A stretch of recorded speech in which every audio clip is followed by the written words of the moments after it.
buenas tardes, bienvenidos a 24 horas. El presidente de la República anunció que el país alcanzó el porcentaje de votos requeridos para renegociar los bonos de la deuda externa ecuatoriana. Hola María Gracia, ¿cómo estás? Buenas tardes. ¿Cómo estás? Hola Liz, amigos, muy buenas tardes. Así es, con esto se reduce en 1.540 millones el capital de la deuda, disminuye la tasa de interés y se duplica el plazo. Con este tema empezamos las noticias hoy.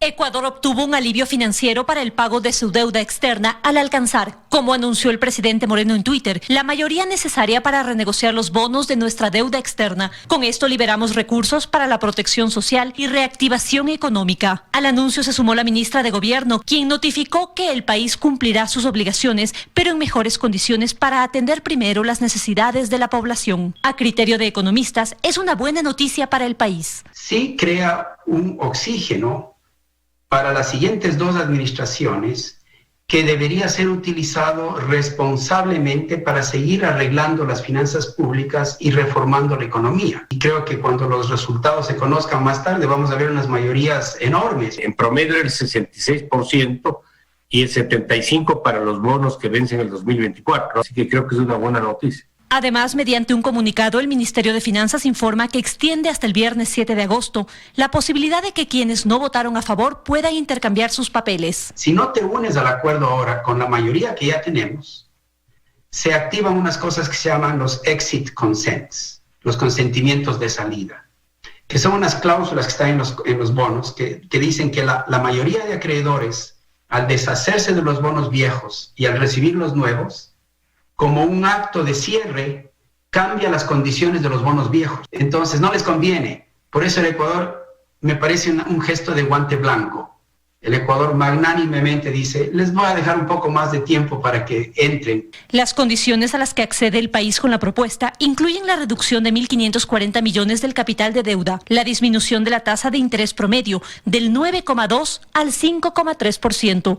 Y la duplicación del plazo de 6,1 años en promedio a 12,7 años. Asimismo, la extensión del periodo de gracia, 5 años en capital y 2 en interés, y el diferimiento de intereses no pagados y acumulados. Esto, según Mauricio Pozo, es parte de un rompecabezas. Son varias las cosas que aún restan por hacer. Las necesidades de recursos producto de las crisis que ya teníamos y ahora profundizado el problema con la pandemia es mucho mayor. Además, esta votación y la decisión de la Corte de Nueva York de desestimar una demanda de 2 fondos de inversión que contaban con el 3% de los bonos senta un precedente positivo también para otros países que están en el proceso de renegociación. Se va a convertir en un hito histórico para el país y para la comunidad internacional. Según el gobierno, los procesos administrativos concluirán a más tardar hasta el 20 de agosto.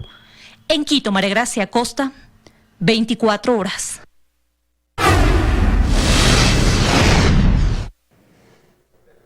Desde este lunes se instalaron 40 brigadas móviles en el sur de Quito. Médicos visitan los barrios para atender a los ciudadanos que tienen síntomas de COVID-19. Además, las autoridades califican de positivas las nuevas medidas de restricción. Incluso después de eso hay que hacer otra prueba después de un largo tiempo. Así el equipo de salud iba verificando el estado de los ciudadanos que hicieron fila en una de las brigadas móviles de la Secretaría de Salud de Quito, que desde este lunes se activaron principalmente en el sur de la ciudad. Regresé desde la parte de la costa hace unos 8 días. Entonces hoy siento ya con los síntomas. Tos, escalofrío. Mi esposo que está ahí, él vino del trabajo así. Entonces yo me puse mal, parece que me peoré.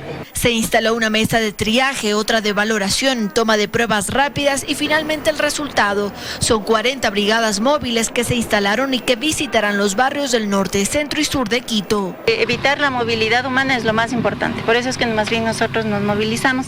A la par siguen trabajando las carpas de triaje que se instalaron en más de 10 puntos en la ciudad y que hasta el viernes han atendido a más de 3.000 personas. Asintomáticos, sintomáticos leves, moderados y pacientes que necesitan referirse a los establecimientos de salud.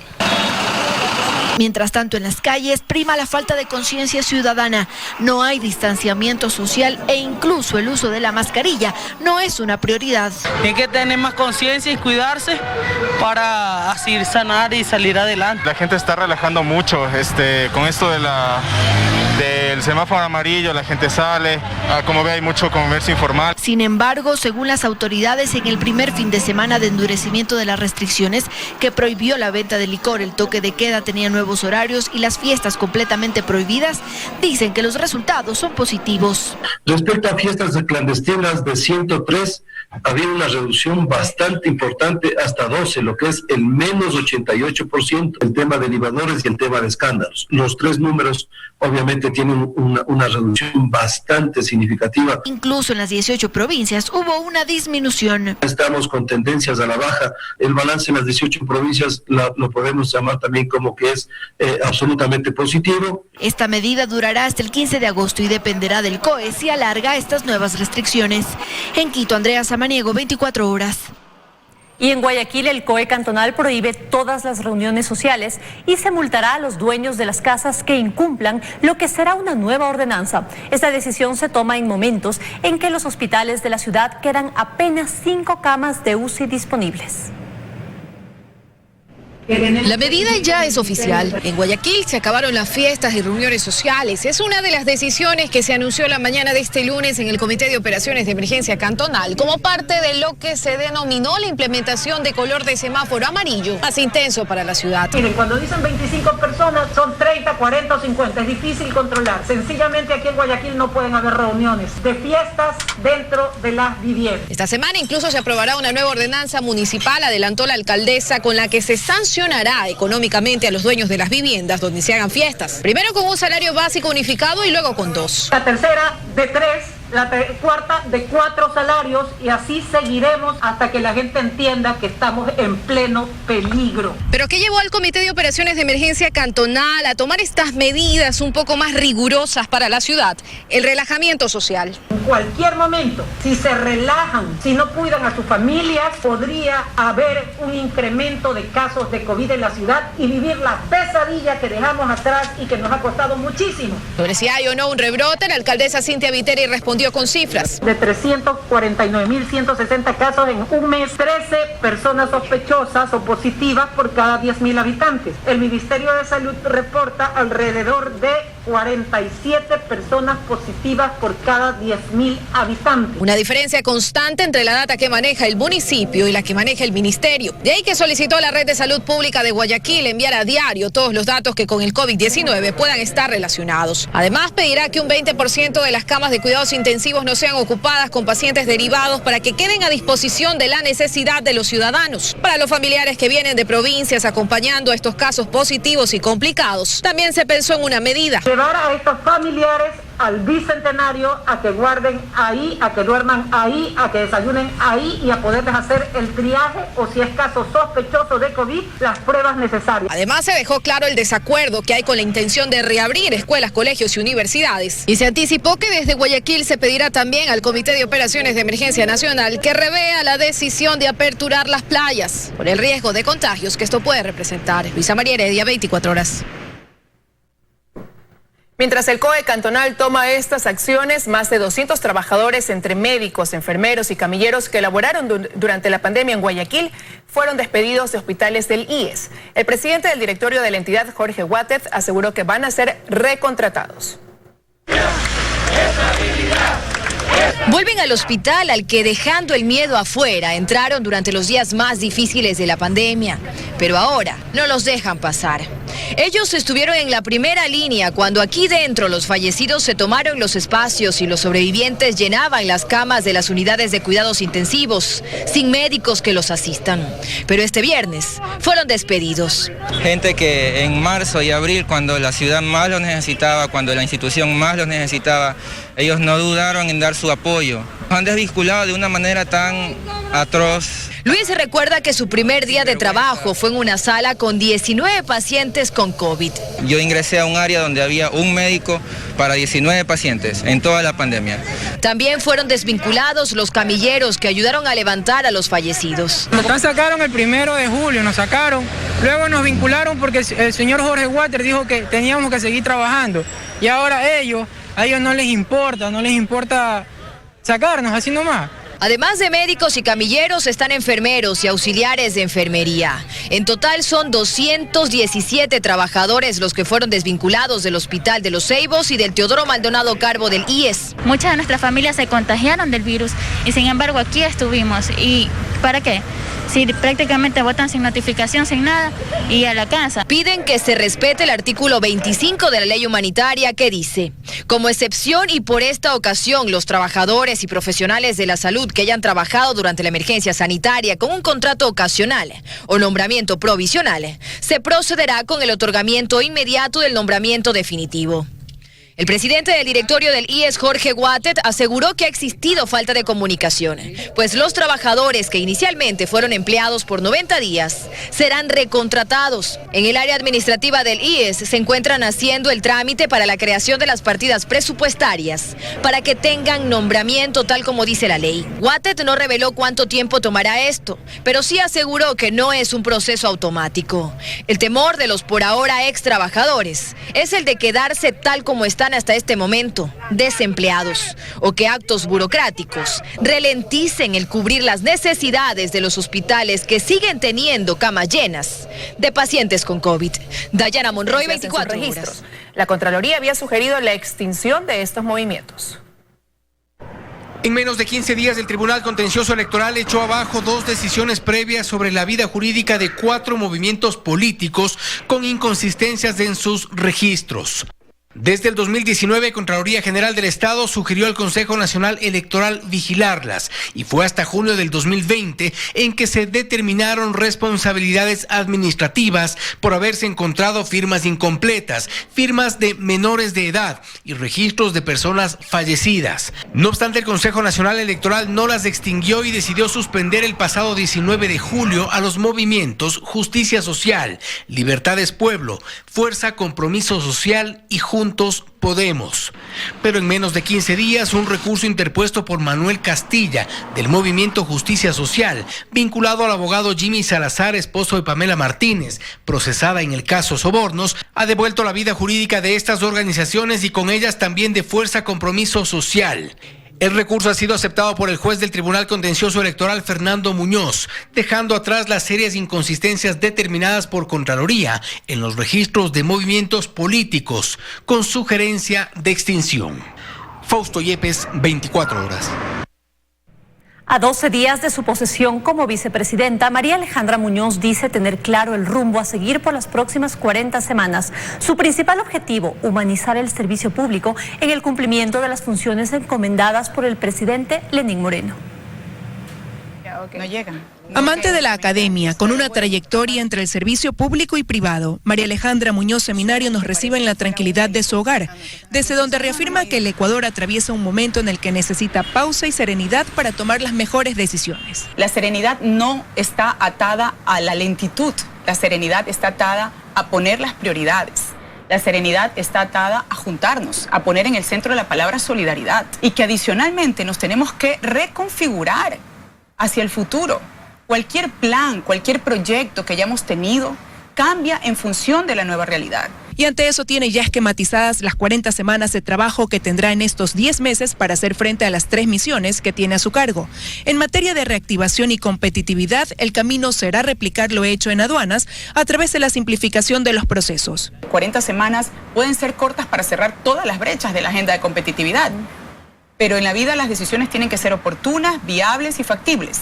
Y tenemos que establecer junto con el sector privado hasta dónde se va a llegar en cada una de las metas para poder alcanzar de aquí hasta acá, en función del tiempo y en función de los recursos que tenemos. Pero aquí es bien importante, vamos a llevar esto a la humanización del servicio público. En cuanto a los objetivos de la Agenda 2030, el reto estará enfocado en buscar soluciones a los problemas que el COVID dejará en materia de seguridad alimentaria y desnutrición infantil. Y es que los niños son su tercer pilar de trabajo, la atención ante enfermedades catastróficas y la simplificación de los trámites de adopción. Pero ¿cómo definiría ella su rol como vicepresidenta? Que no hayan nudos críticos que queden sin coordinarse, sin resolverse y lograr hacer un modelo de ejecución que nos permita tener claros objetivos y cumplibles objetivos. Y que cada ministerio dentro de sus responsabilidades actúe con la mayor prolijidad y también con la mayor velocidad.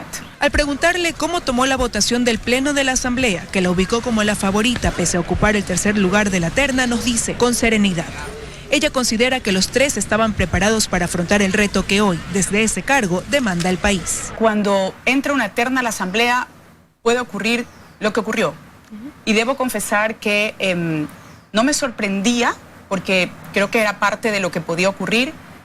Sin lugar a dudas me comprometía aún más, ¿bien? Yo lo tomé como un compromiso adicional y creo que allí lo que tenía que prevalecer es que ese día 17 de julio se vote sobre una terna constitucional y legalmente enviada. Al referirse a la corrupción en el Ecuador, muestra indignación ante lo que ella califica como miseria. Sin embargo, aspira a un futuro mejor. Deseo para los ecuatorianos un Ecuador mejor, pero un Ecuador donde cada uno asuma su responsabilidad y donde cada uno sea motor de solidaridad y de ética. Y aunque suene prematuro, quisimos saber si estos 10 meses de trabajo pudieran ser la antesala a una vida desde la política partidista. Su respuesta fue sin titubeos. Hay que vivir un día a la vez y hay que tomar la responsabilidad que hoy nos toca. Hoy no hay que confundir. Hoy estoy en la vicepresidencia de la República, es mi compromiso con el país y voy a terminar la presidencia de la República sirviendo. Y siempre mi familia, mi principal proyecto. Aunque por ahora su meta será acompañar al presidente Moreno en lo que resta de su gobierno. Liz Valareso, 24 horas. Este lunes se realizó en Cuenca el lanzamiento de la aplicación móvil Así Ecuador, sistema que permitirá al Ministerio de Salud Pública conocer los casos positivos de COVID-19, dar seguimiento y sobre todo evitar que el virus se siga propagando. La aplicación es de fácil uso y está disponible para todos los sistemas móviles.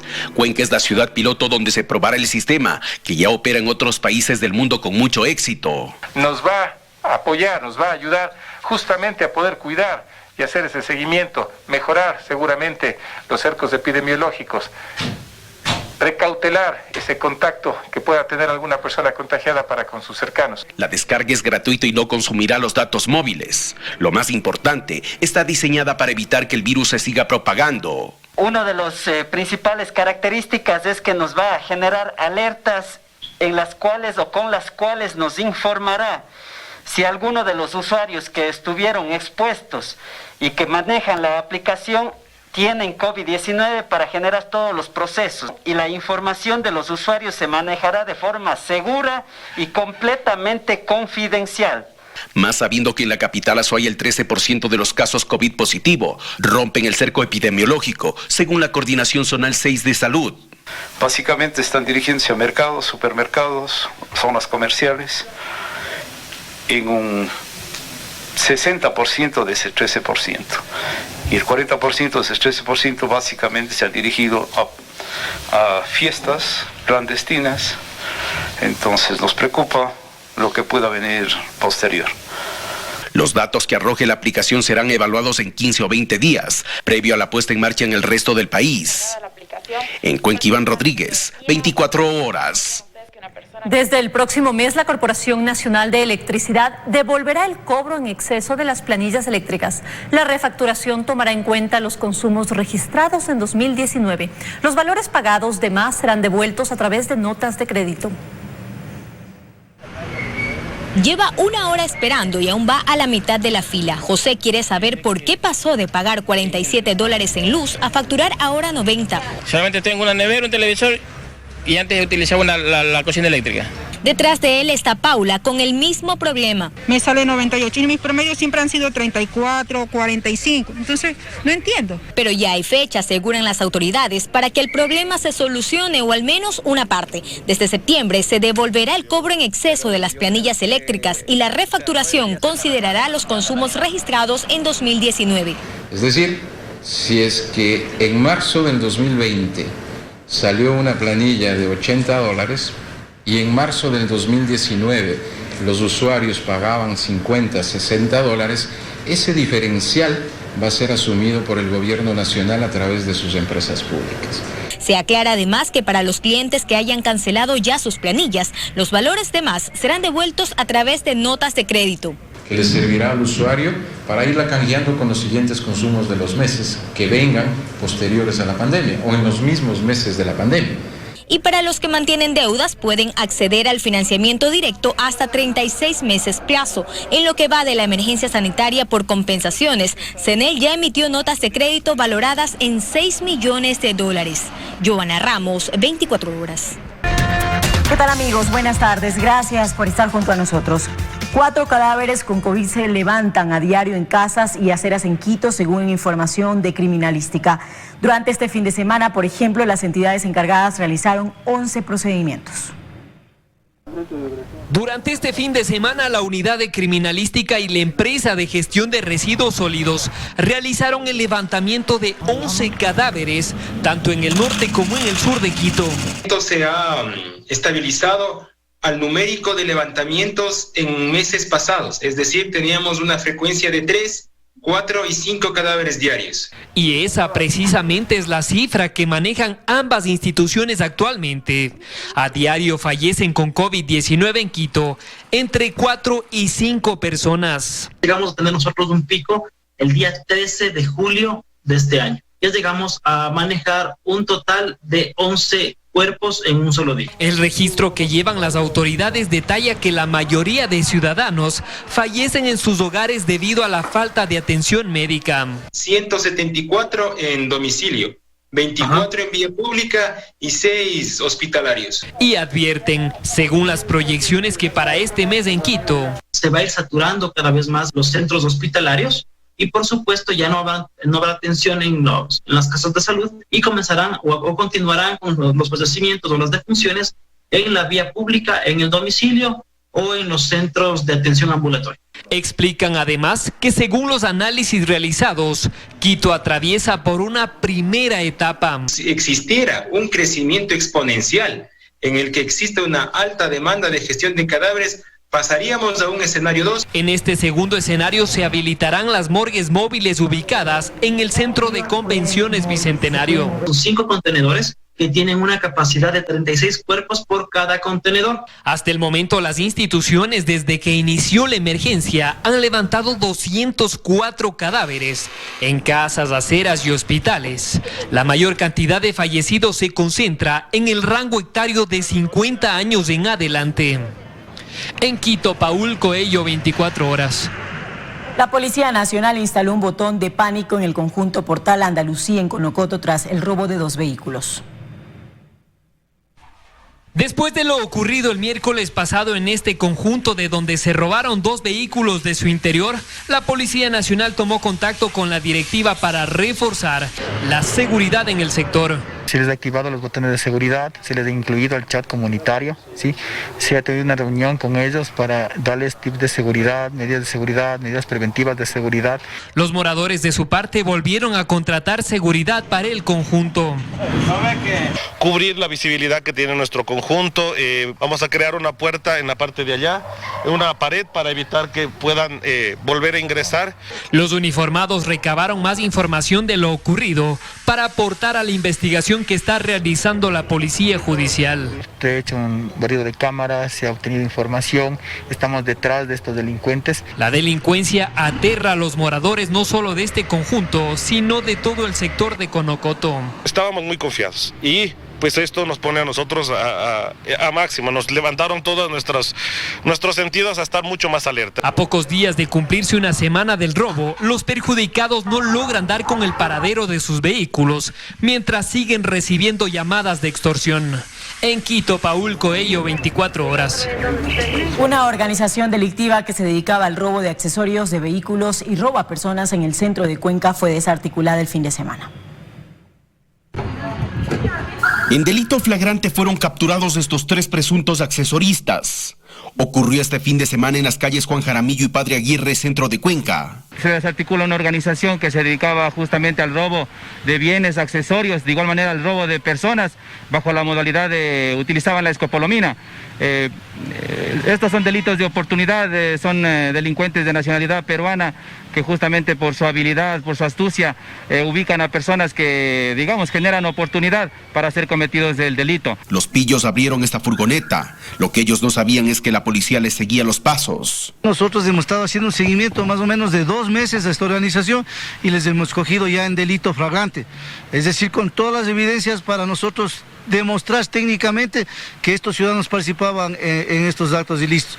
En su poder se encontró varias evidencias, como billeteras, celulares, herramientas y prendas de vestir.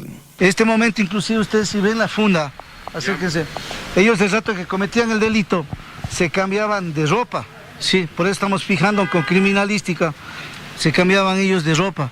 Los robos y la presencia de malhechores en este punto de la ciudad es constante. Por ello, los moradores aplaudieron la acción de la policía. Para sembrar un precedente y que ese tipo de gente no se atreva a estar pasando por aquí.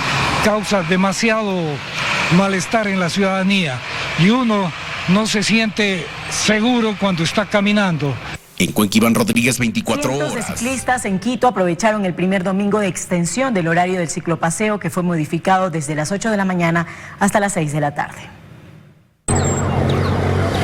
Este domingo la ruta del denominado Paseo Dominical se llenó de ciclistas que aprovecharon el primer día de horario extendido hasta las 18 horas. Este ejercicio es algo maravilloso para todas las personas. Tras varios meses de análisis, las autoridades municipales decidieron ampliar el horario del paseo dominical para que los usuarios de la ciclovía puedan desplazarse por la ciudad, ejercitarse así como recrearse de manera responsable, respetando las medidas de bioseguridad. Se recomienda que usen por favor los elementos de protección. Es muy importante el casco, salva vidas. Y también se recomienda el respeto a las señales de tránsito y al semáforo. De esta manera se busca fomentar el uso de este medio de transporte sostenible y no motorizado, el cual facilita el distanciamiento físico entre personas para evitar los contagios por COVID-19. Un poco de temor sacarlo, pero bueno, tenemos que poco a poco ir ambientándonos al sistema y al modo que estamos viviendo. Por su parte, agentes y fiscalizadores se distribuyeron por los 28.7 kilómetros del paseo dominical y lo recorrieron para facilitar el cruce de ciclistas en las intersecciones y así evitar accidentes. En Quito, Paul Coello, 24 horas. Los trenes del sistema Metro han iniciado su etapa de prueba. Este medio de transporte pionero en el país está en sus últimas etapas de construcción. Estamos nuevamente aquí en la obra del Metro de Quito, el primero del país, registrando un momento histórico para la capital. Los trenes, que tienen 109 metros de longitud en 6 vagones, han empezado a moverse. Las pruebas comprenden 2 fases. Una fase que son las pruebas estáticas, a través de las cuales comprobamos el comportamiento de cada uno de los subsistemas que tiene el tren.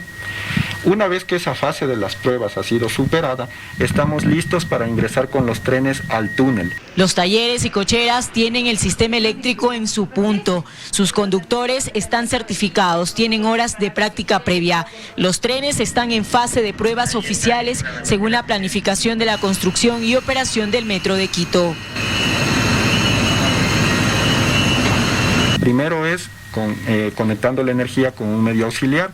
Verificamos la apertura de las puertas, verificamos la condición del sistema neumático y eso nos da el ok para hacer un pequeño movimiento aquí en la playa de Vías. La comunicación interna, aire acondicionado, frenado, iluminación, comunicación con el viajero, apertura y cierre de puertas son parte de los sistemas que deben ser probados en los trenes del metro. El sistema Metro de Quito está comprendido de 13 subsistemas, entonces debemos comprobar las pruebas funcionales de esos 13 subsistemas, a las cuales se ingresan los trenes, y una vez que tengamos todo eso definido estaríamos hablando ya de una operación. La flota de trenes se compone de 18 unidades, de los cuales 17 ya están en el país y están configurados con los sistemas internos. Lograr que la gente se pueda apropiar y querer tanto este sistema nuevo de transporte, que lo cuiden, lo protejan, animen a los demás a que no existan actos de vandalismo, a que no existan actos de acoso, a que no exista ningún tipo de violencia en el sistema. Estamos registrando un hecho histórico para la ciudad capital. Hoy ha iniciado la prueba de movimientos de los trenes. Esto permitirá alistar todo para la etapa de la Marcha Blanca y así iniciar en funcionamiento las pruebas de todo el sistema Metro de Quito.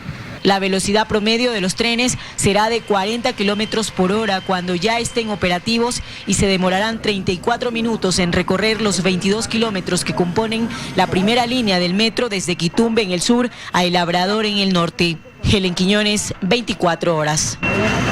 La Agencia Metropolitana de Tránsito entregó nueces, almendras y otros alimentos al Zoológico de Quito. Estas donaciones se realizarán hasta noviembre de 2020. Más de 600 animales dependen de los cuidados diarios y gracias a la colaboración de voluntarios e instituciones, el Zoológico de Quito puede funcionar y trabaja en la preservación de la fauna silvestre.